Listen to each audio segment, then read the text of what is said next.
I'm so delighted to be a guest of the ICA, and particularly to have the opportunity to talk about Georgiana, Duchess of Devonshire. Strong, contradictory, fascinating, difficult women has been my speciality for a while now. And indeed, I have just come back from England, where I curated this year's exhibition at Buckingham Palace called Queen Victoria's Palace, another strong, difficult, but fascinating woman. What Victoria has, I believe, in common with Georgiana, as you will see, is this never-ending battle to be herself, to be her authentic self, which of course isn't necessarily something that Georgiana would have recognized as a problem in the 18th century. What you see on the screen before you is Chatsworth. And of course, the thing that will strike you immediately is the sense of order, the proportions, the windows, the decorations. Everything is so beautifully ordered. But when we pull back the layers of 18th century society, and particularly late 18th century society, what you see is anything but order. In fact, you see a great deal of chaos. And what makes these people's lives interesting, I think, to us, is their struggle to make sense of why their lives are in chaos when they are surrounded by some of the most beautiful neoclassical architecture, the most wonderful Georgian art, the most mind-blowing Georgian landscape. And on the outside, everything is about beauty, about proportion, about the sublime, and yet it's not on the inside. So this rather wonderful painting by Angelica Kauffman, which is one of my favorite paintings, depicts Georgiana with her two younger siblings just before she was married. So she is the one in the white dress, looking directly at you. And then next to her is Henrietta, her sister, with whom she was incredibly close. And then her younger brother, George. Notice the red hair, the Spencer red hair that's so apparent on George, Lord Althorp. And at this point, she's actually only 16 years old. She's remarkably young. But there was something about her even then. That summer, when she was 16, she was taken by her parents on a trip throughout Europe, and then she ended her summer jaunt at Versailles, where she was introduced, among others, to Marie Antoinette. And the manners of the French court were the most notorious for a foreigner to master. And yet, Georgiana just carried it off. The curtsy, everything. She was perfect, and she was a great hit among the French. And this alerted both her parents and people back home in England that here was somebody who was a natural, who was clearly going to make a big splash in society when she came out.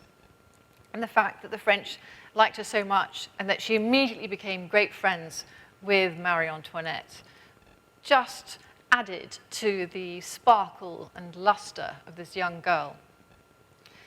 And who knows what Georgiana would have been like if she'd had that chance to have a coming out year, to explore what it was like to be young and full of promise and potential, and to go out in the world, perhaps make a few mistakes, meet people, meet the right man. None of those things happened. they returned to England. And who came knocking at the door but the Duke of Devonshire? And he was the greatest catch in the country at the time. The Spencers were incredibly wealthy. Very few families rivaled them at the time. But the one family which definitely rivaled them, definitely had more money, more property, more political power, was the Devonshire family. And so when he turned up and announced that he would like to propose marriage, the Spencers were stunned, and in particular Georgiana's mother, Lady Spencer, was so torn. On the one hand, she just knew that she knew in her heart that it was a mistake, that her daughter was way too young to get married. But on the other hand, she just thought, well, this is just crazy. Why would I deny my daughter, my eldest child, the opportunity to have the first rank after the royal family in the country? This would make no sense. And so she reconciled the idea in her mind by saying, well, I'll be there to guide her. And I'll be with her every step in the way, and therefore everything will be plain sailing. And because Georgiana was only 16 years old, when this youngish man turned up, he was actually about 11 years older than her, but when this youngish man turns up and proposed, and everyone was making a big fuss about him, she decided, well, yes, I suppose I am in love with him. He seems nice enough, and everyone's going on about, it's the Duke of Devonshire, it's the Duke. And so she sort of convinced herself, because she liked to please people, she was a great people pleaser, that surely this was so. And so, barely having exchanged more than, 2 conversations with him, they were married. And I think it was about 5 seconds after the wedding that, it's not that she had doubts, but because she was sort of almost too young to have the self-knowledge to have doubts, but she sort of began to realize that the dream that her parents were selling her wasn't quite in alignment with reality. And the way this became apparent was that the first social right that the new Duchess of Devonshire had to do with the Duke was that the two of them needed to go to court. And Georgiana needed to be presented to Queen Charlotte as the Duchess. And the Duke was late. And they just had to hang around waiting for him. And that simply isn't the behavior of an ardent lover. That's not the actions of a young husband who is just wild about his wife. And Lady Spencer made all sorts of excuses. In fact, she did more than make excuses for the Duke. Her method of training her daughter was to lay all the blame on Georgiana's shoulders. So if the Duke wasn't paying her attention, it was because Georgiana wasn't trying hard enough. She wasn't engaging him enough. She wasn't talking to him about the things that would interest him, and so on. And this made Georgiana feel very insecure and somewhat lonely, because she had gone from 0 to 60. She literally walked from the nursery out into this very public and high-status marriage. And if we go back to Chatsworth, so this is what she moved into, and waiting for her on the first day that she arrived were all the servants, rows and rows and rows of them, and the housekeeper who handed her keys with great ceremony. And she met the manager of the estate, Heaton, who would become her great enemy. And she was expected to start managing this extraordinary estate. And she really had no idea how. And it became very quickly apparent that the servants were in charge of the house, not her. And theft went up, quality of the food went down. She just couldn't quite manage it. And the way she reacted says quite a lot about her personality. She didn't complain. She didn't retreat. She decided, well, I don't know what to do. I don't know how to handle all of this. So I'm going to be charming instead. I am going to sail forth, and I'm going to conquer with niceness. And so when she hit London society, still quaking inside, the one thing that she could do was she could be nice, she could be charming, and she was well-educated and clever, and she could engage. And 18th century society at that point was a very tight circle. There were not that many people in the United Kingdom. I think most estimates, there were about 10 million people.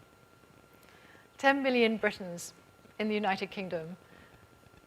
So the upper 10,000 really was the upper 10,000.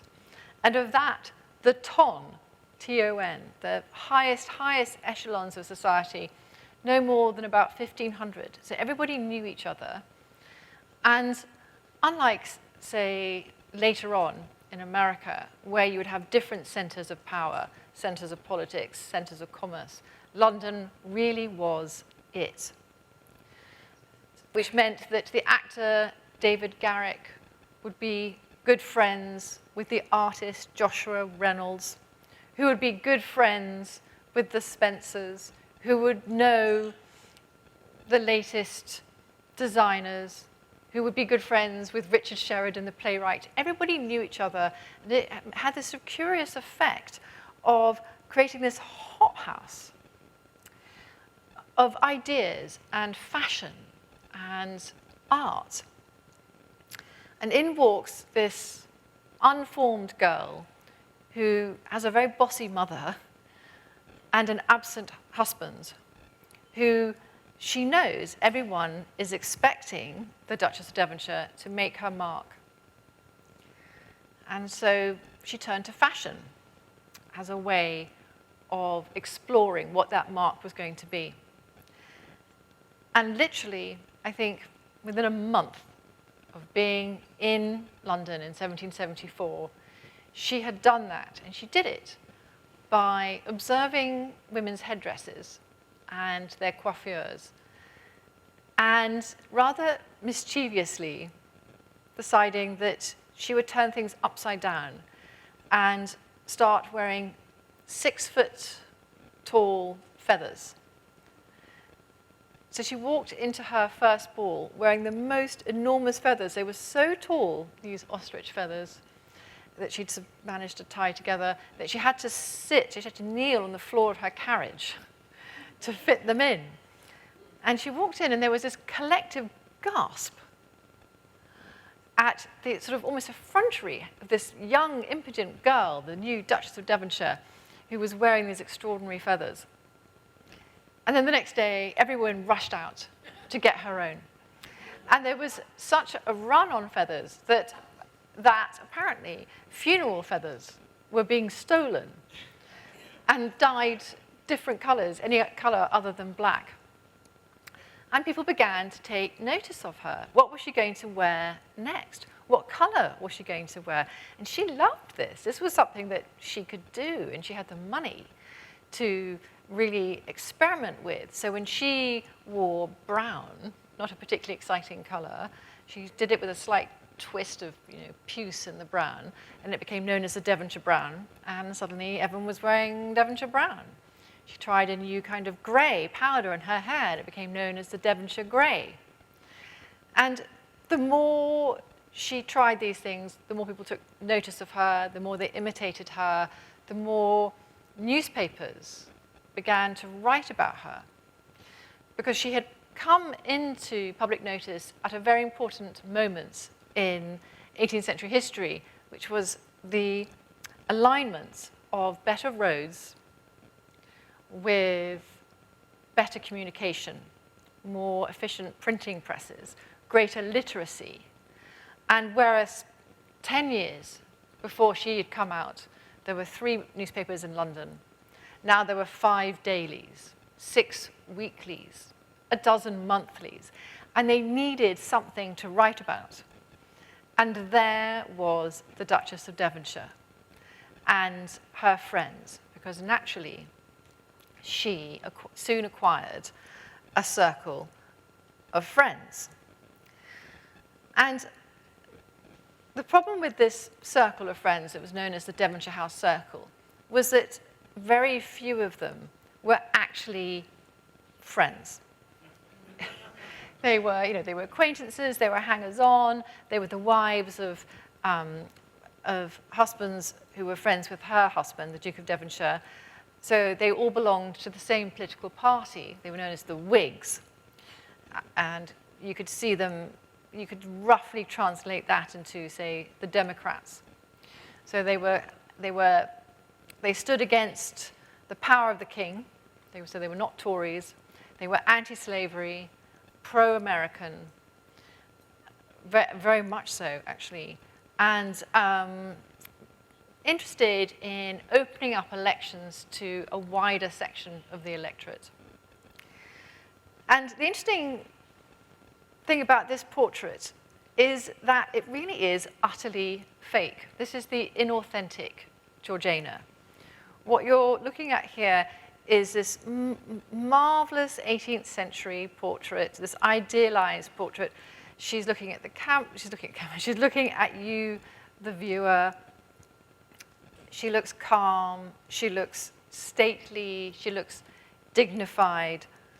She's still only 17, and actually nothing about her life at this point reflects or is reflected in anything to do with this particular portrait. So to give you an example of what I mean, in 1775, she and her friends came up with this clever wheeze that they all started wearing gold collars around their necks with tags.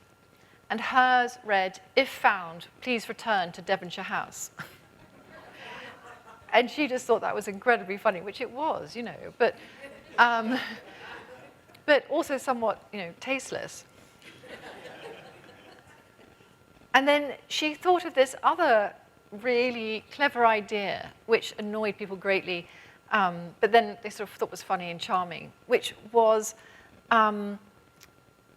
she would go to a party, and just when things were getting quiet, she would inhale and hold the air in her cheeks like this.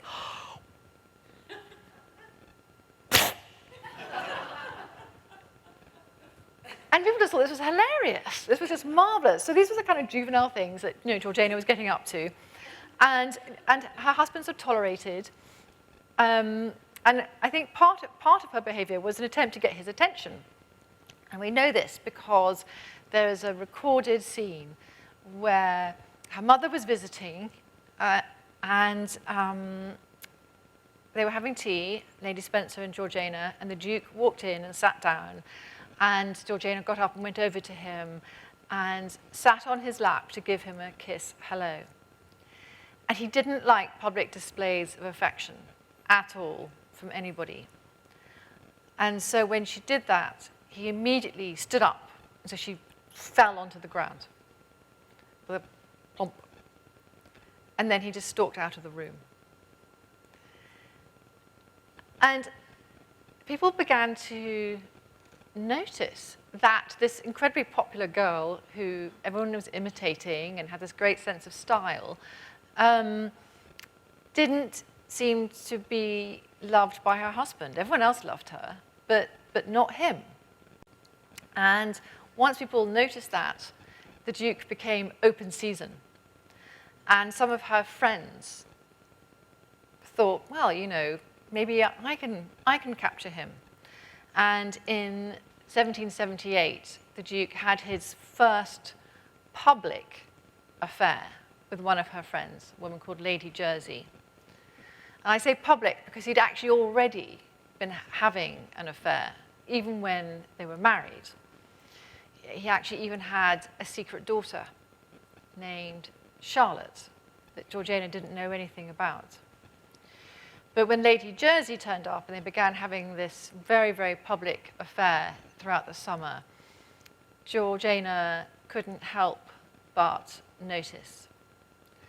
And at that point, the humiliation did something to her. It was like it sort of opened up this gulf of need that she couldn't fill. And so she filled it in other ways.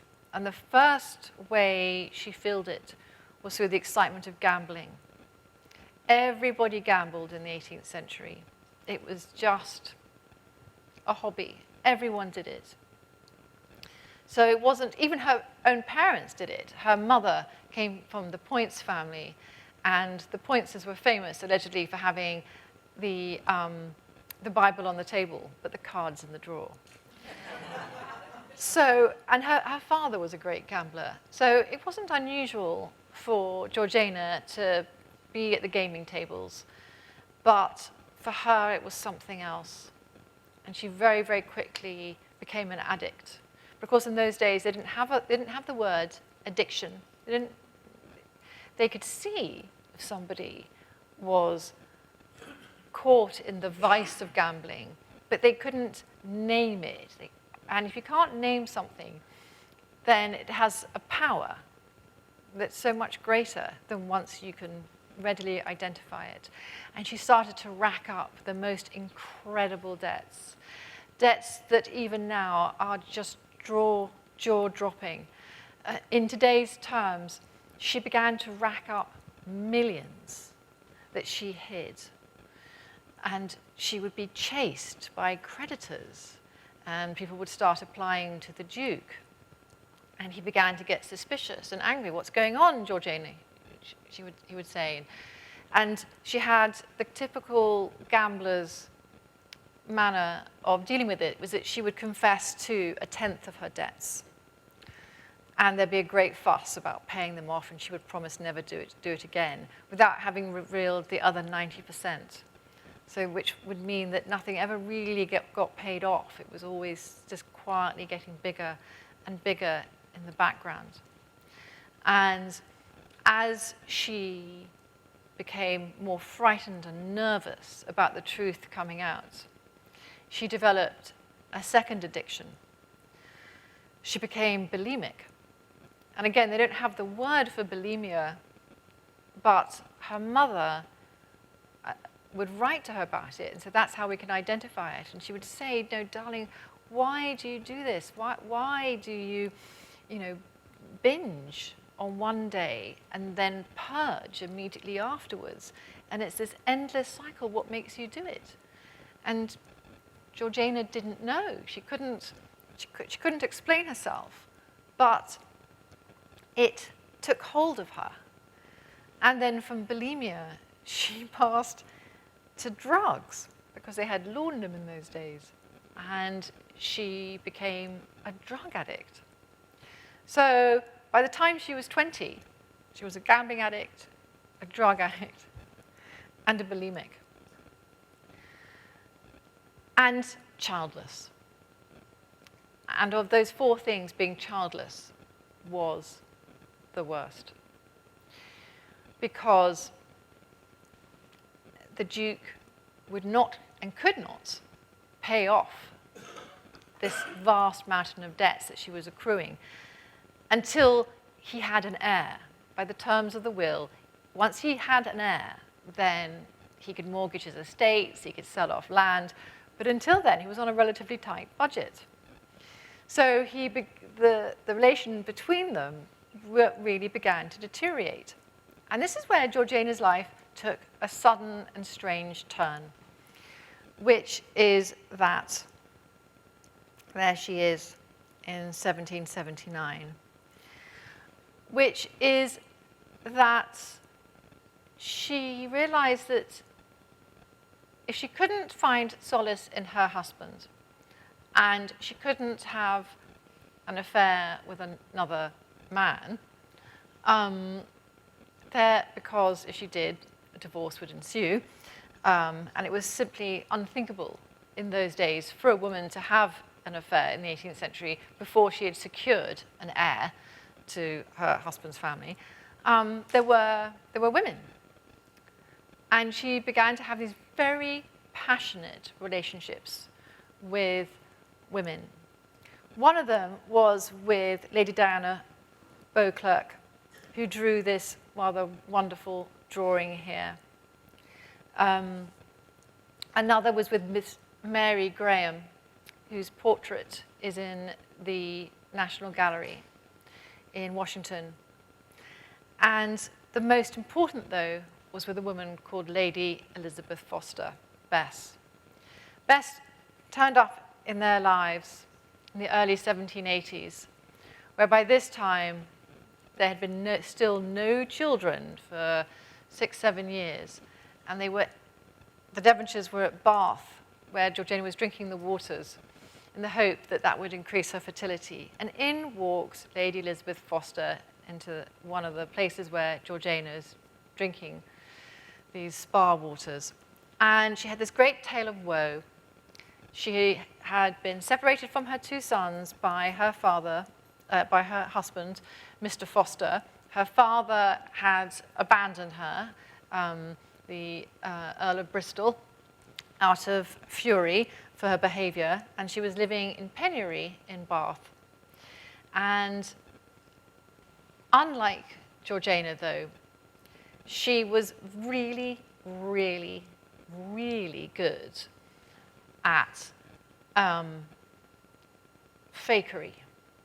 In fact, it was once said about her that she was so fake as a person that it had become real, that she was a genuine, real fake.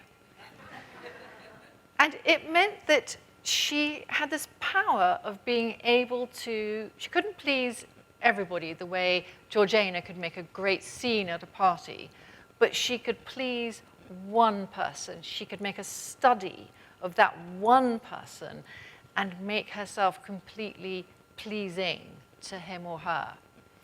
And so she gets introduced to Georgiana. Georgiana has a tale of woe. Bess has an even greater tale of woe. And so Bess made herself both an indispensable listener to Georgiana, never wearied of talking to her, hearing about her problems, advising her, being her great friend, but also elicited from Georgiana, Georgiana's compassionate side. Georgiana loved people, she loved to help people, and he was a project. He was somebody who desperately needed her help. And it was only outsiders who began to twig that there was something really wrong here. That Bess was becoming a kind of gatekeeper, that you couldn't get to Georgiana except via Bess. This really annoyed Lady Spencer, as you can imagine. That Bess was somehow the be-all and end-all in Georgiana's life. And the really astute among Georgiana's friends also realized something else, which was that Bess imitated Georgiana, the way she talked, the way she dressed, the way she looked, as if, she was studying her for a part. And that maybe one day she could be Georgiana, and it gave her friends the creeps. But Georgiana simply couldn't see that. And so there is Georgiana. And what's rather good about this particular Gainsborough portrait in 1783, it's just when she's met Bess and is falling into her clutches, is that you can see there is this wistfulness about her. There is this yearning that comes through. And so it made her a kind of easy mark for the right, or one could say the wrong person, which is what Bess was. So Bess moved herself into Chatsworth and Devonshire House and sort of became, part of the furniture almost. She was poor little Bess, who, was so grateful for Georgiana's love and all that. And Georgiana was just obsessed with her and was madly in love with her, so madly in love with her, that she didn't notice that, that Bess was also making a play for the Duke, and very soon was having an affair with both of them.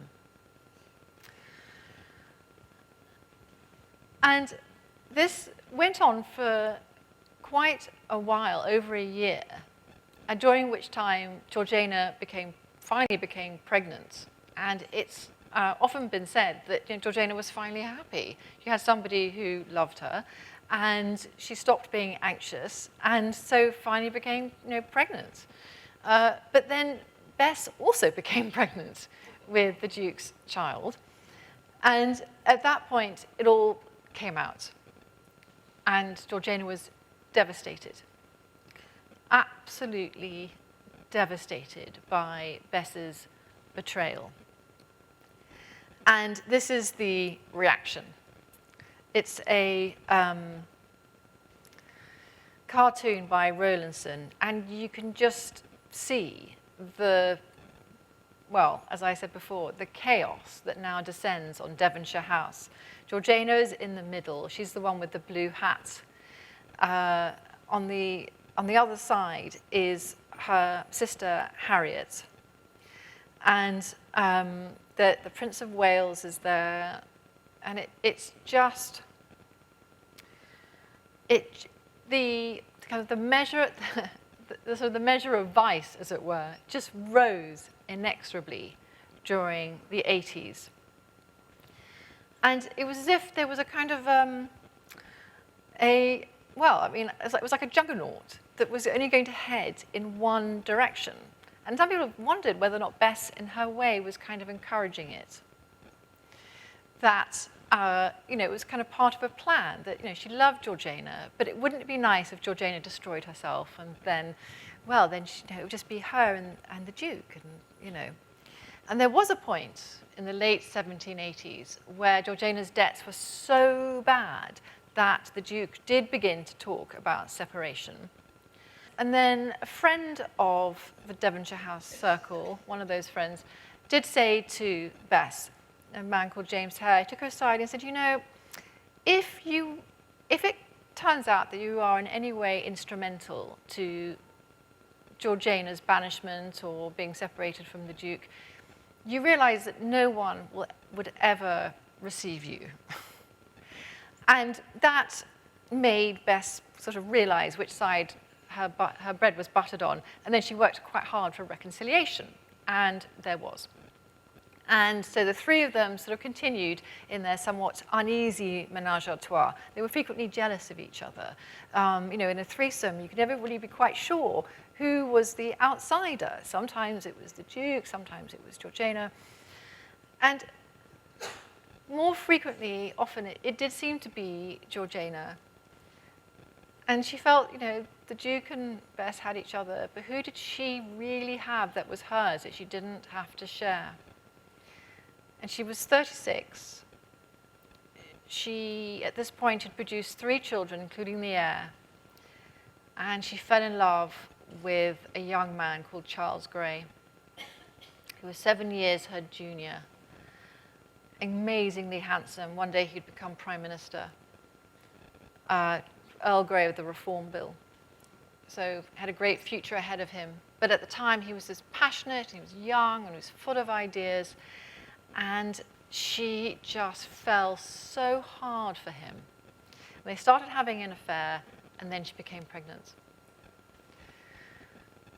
And when the Duke heard about it, he suddenly, unaccountably, became jealous. I mean, after everything they had been through, he became jealous. He was furious.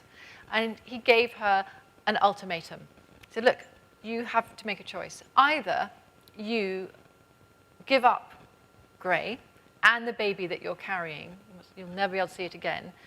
In which case, I'll forgive you eventually, and you can stay on as the Duchess and live here and everything. Or if you choose Grey and the baby you're carrying, then not only will I divorce you, but I will prevent you from ever, ever seeing your 3 children ever again.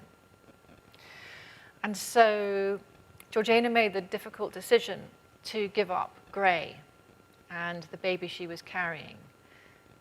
But the Duke didn't just stop there. He said, okay, you know, you're not only going to have to give him up, I insist that you go into exile. You have to go to Europe and stay there until I feel like calling you back.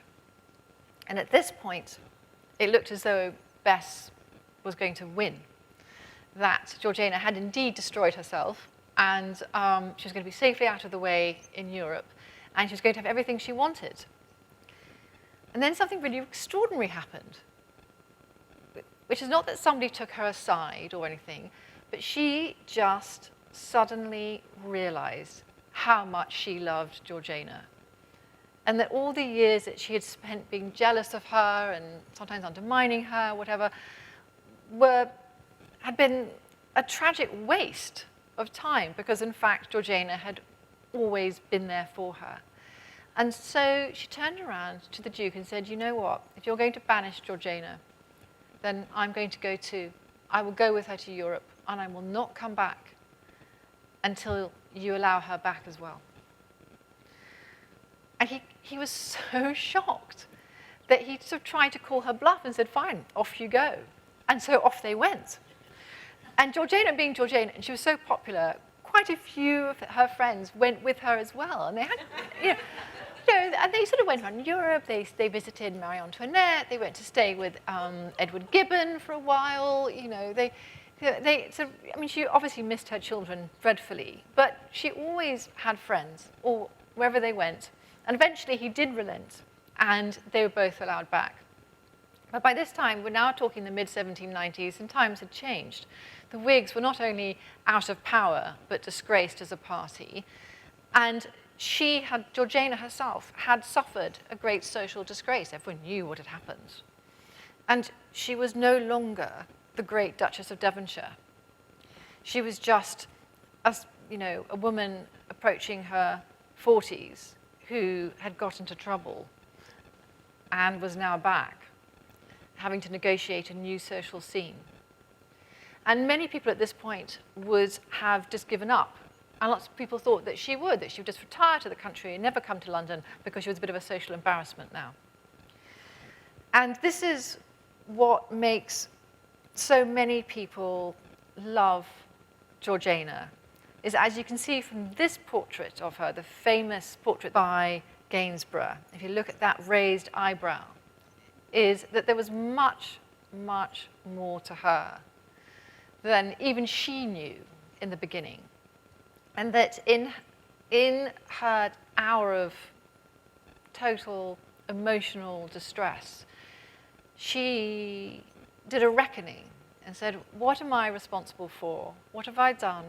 And what can I do to change this? And she stopped drinking. She stopped gambling. She learned to control her relationship with food. And instead, she began to work on her mind. She worked on her rock collection. She became quite a noted mineralogist. She concentrated on bringing up her children.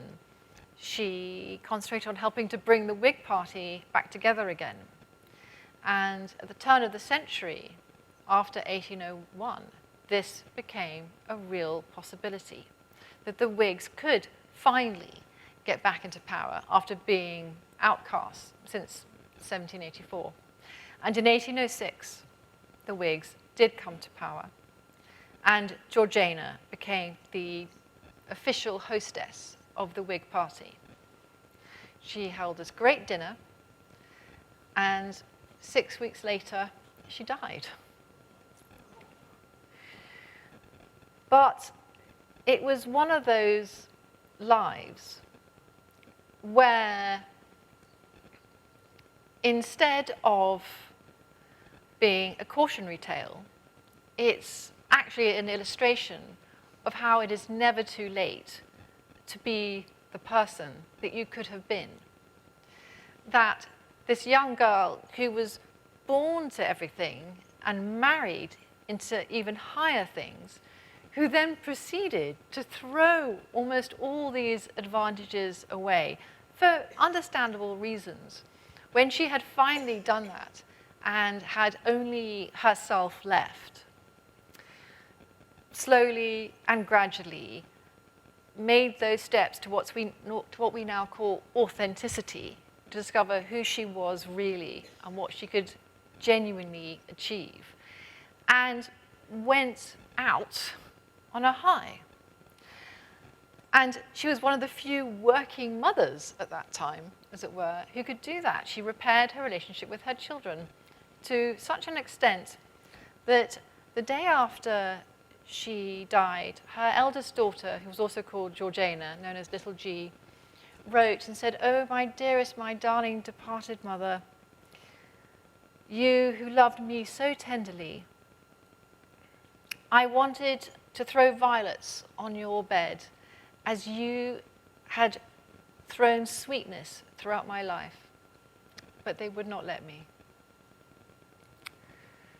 But I think that kind of love is rare and is a testament to Georgiana. And I think a hope to all of us that the quest to be ourselves may be long and rocky and full of pitfalls, but that it is within our grasp, and that those in the 18th century were struggling, just like us today, to find out who we are and what we can be. Thank you very much.